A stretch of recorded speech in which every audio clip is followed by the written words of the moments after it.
तो आज की इस कहानी से आप ये सीखेंगे कि धोखा क्या होता है, धोखे का मतलब क्या होता है, धोखा लोग कैसे खाते हैं।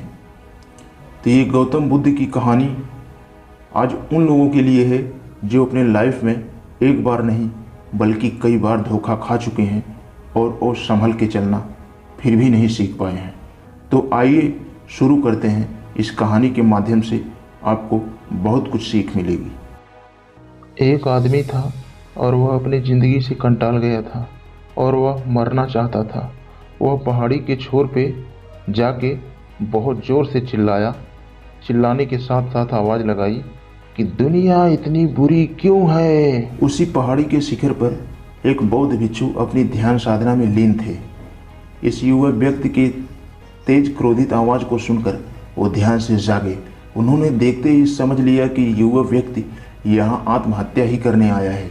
वह व्यक्ति पहाड़ी से कूदने ही वाला था कि बौद्ध भिक्षु उसका हाथ पकड़ के उसे पीछे की तरफ खींचते हुए बोला, क्या हुआ, आगे का रास्ता खत्म हो गया क्या?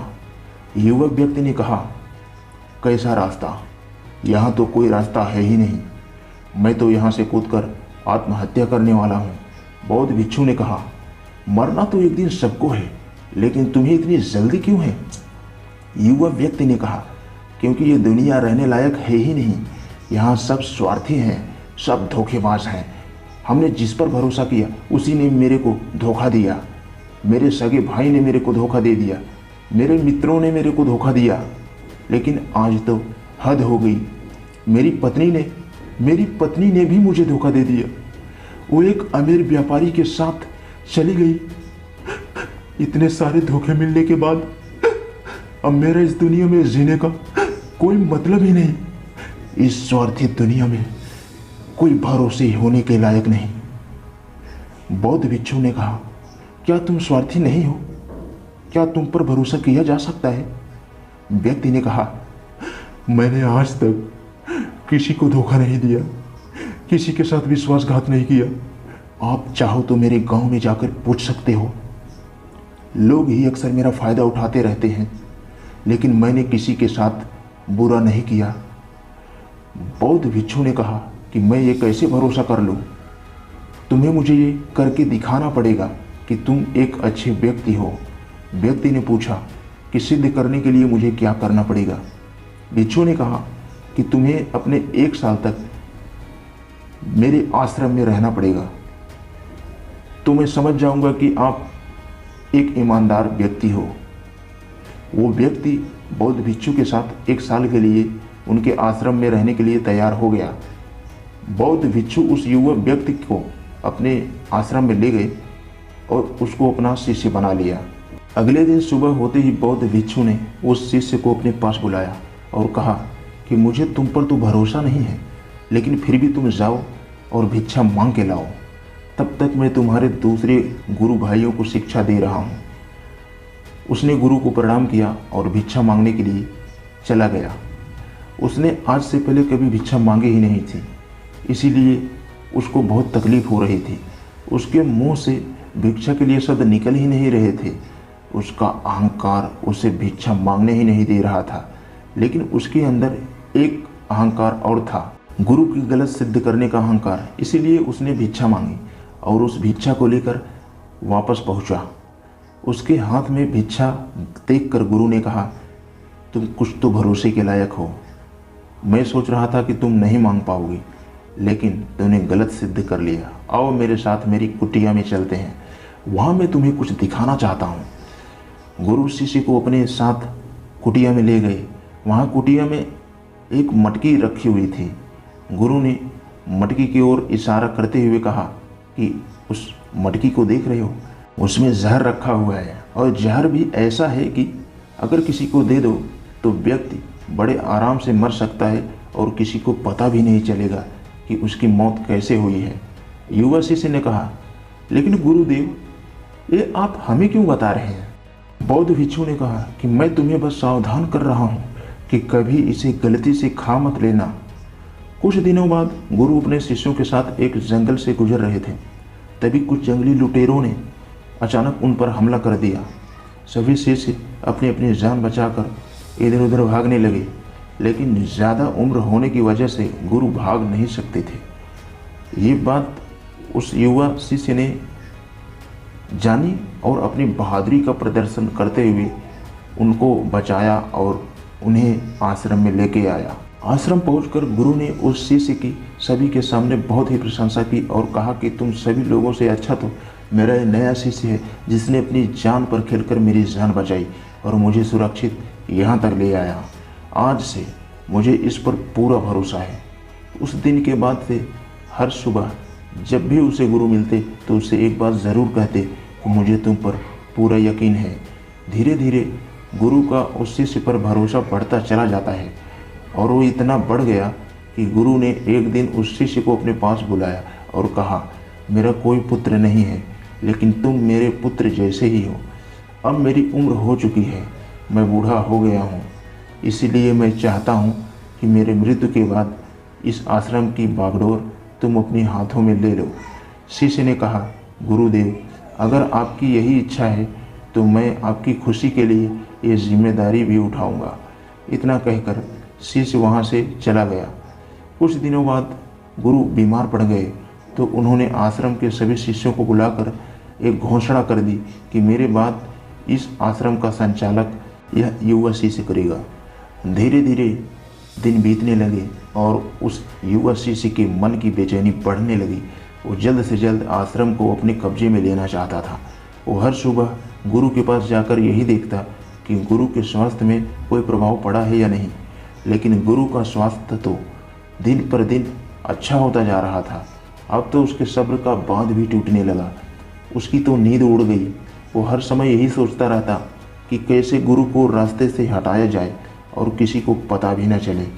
कभी वो सोचता कि गुरु को नदी में धक्का दे देता हूँ, लेकिन अगले पल उसे ख्याल आ जाता कि वो तो बहुत बड़े तैराक हैं, वो तैर के बाहर आ जाएंगे। फिर सोचता था कि गुरु को गला दबा के मार डालूं, लेकिन वो ऐसा नहीं कर सका। लेकिन फिर वो सोचता कि अगर थोड़ी सी भी चूक हुई तो इससे बात बिगड़ भी सकती है। फिर कभी सोचता कि गुरु को गला दबाकर मार देता हूँ। सब जानते हैं कि मैं गुरु का भरोसेमंद हूँ, इसीलिए मुझ पर कोई भरोसा भी नहीं करेगा। लेकिन फिर वो सोचता कि अगर थोड़ी सी भी चूक हुई तो इससे बात बिगड़ भी सकती है। उसने सोचा कि मुझे कोई ऐसा तरीका ढूंढना होगा जिसमें गुरु की मौत भी हो जाए और सभी को यही लगे कि ये एक स्वाभाविक मृत्यु थी और भगवान को यही मंजूर था। एक दिन वह युवा शिष्य गुरु के पास कुटिया में बैठा हुआ था।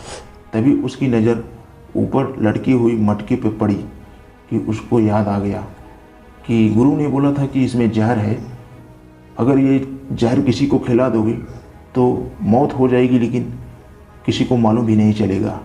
तो उसने बस वही डिसाइड किया कि ये अब गुरु को ही खिलाया जाए। तो फिर पूरे आश्रम पर सिर्फ मेरा नियंत्रण होगा। अगले दिन उसने चुपके से गुरु की कुटिया से वो जहर चुरा लिया और उसे गुरु के खाने में मिला दिया।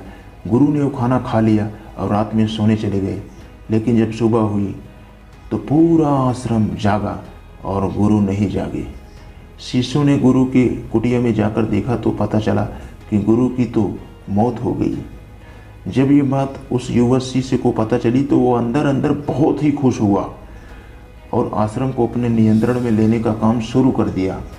उसी आश्रम में गुरु का एक सबसे पुराना भी शिष्य रहता था। वो चुपचाप ये सारी घटना देख रहा था और वो अपनी कुटिया में जाता है। वहाँ सिर्फ औषधि लेके आया और वो औषधि उसने गुरु को पिला दी। थोड़ी ही देर में गुरु की चेतना लौट आई और वो एकदम स्वस्थ होकर बैठ गए। ये सब देखकर उस युवा शिष्य के पैरों तले जमीन खिसक गई। वो बहुत बुरी तरह घबरा गया। गुरु ने सभी शिष्यों को अपने अपने कामों में वापस भेज दिया और उस युवा शिष्य को अपने पास बुलाकर कहा, क्या तुम अभी भी विश्वास के लायक हो? क्या तुमने मुझे धोखा नहीं दिया? क्या तुम स्वार्थी नहीं हो? वो शिष्य गुरु के चरणों में गिर गया और बोला, पता नहीं ये अपराध मुझसे कैसे हो गया। आज से पहले तो मैंने किसी को धोखा ही नहीं दिया। लोग मुझे धोखा देते आए हैं, लेकिन पता नहीं क्यों ये कैसे मैंने आज आपको धोखा दे दिया। गुरु ने कहा कि तुम मुझे धोखा दे ही नहीं सकते थे, क्योंकि मैंने तुम पे भरोसा किया ही नहीं था। मैं किसी इंसान पे भरोसा नहीं करता, मैं केवल उसी पे भरोसा करता हूँ जो अपनी आंखों से देखता हूँ और अपने कानों से सुनता हूँ। मुझे तुम्हारे अंदर लालच दिखाई दे रहा था, और ये लालच भी मैंने ही तुम्हें जानबूझकर दिया, क्योंकि कोई भी व्यक्ति केवल 3 कारणों से ही किसी के साथ विश्वासघात करता है। पहला स्वार्थ, दूसरा लालच और तीसरा ईर्ष्या। उस युवा भिक्षु ने पूछा, लेकिन गुरुदेव, मैं खुद को स्वार्थ, लालच और ईर्ष्या से कैसे मुक्त रख सकता हूँ? गुरु ने कहा, खुद को पढ़ो, खुद को जानो, खुद के भीतर उतरने का प्रयास करो। इंसान के भीतर बड़ी संभावना है, वो खुद को कुछ भी बना सकता है और कुछ भी हो सकता है। जब तुम में कोई बदलाव आएगा तो खुद के भीतर झांको और ये प्रयास करो कि तुम ये क्यों ऐसा कर रहे हो, ये बदलाव अच्छा है या बुरा। खुद का आत्मनिरीक्षण करने का प्रयास करो।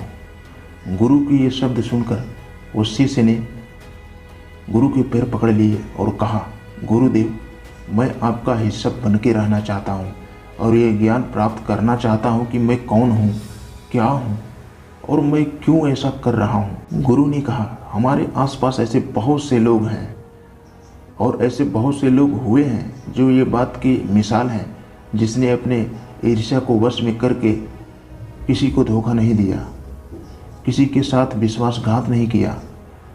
धोखा इंसान तभी देता है जब उसे लगता है कि जो वो कर रहा है वो उसे कोई देख ही नहीं रहा है और भविष्य में उसका पता भी कोई नहीं कर पाएगा।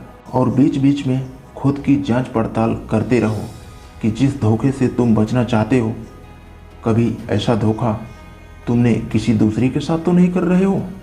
और अगर फिर भी तुम्हें कोई धोखा दे तो निराश मत होना, क्योंकि हर एक धोखा इंसान को कुछ ना कुछ सिखा कर ही जाता है। धोखा खाने के बाद इंसान पहले से भी ज़्यादा सतर्क और समझदार हो जाता है।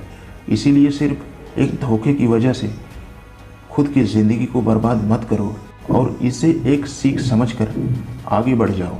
इस कहानी से यही सीख मिलती है कि पहले खुद को जानो, पहचानो, उसके बाद में फिर जो भी करना है करो।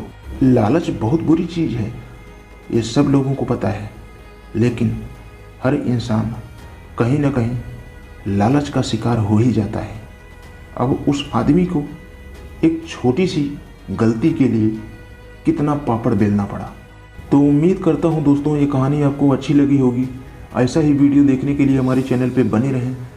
ऐसा और वीडियो देखने के लिए हमारे चैनल को सब्सक्राइब करें। सब्सक्राइब करके बेल का आइकन ऑल पे ज़रूर प्रेस करें, ताकि कोई भी वीडियो लेके आऊँ तो आप तक आसानी से पहुँच सकें।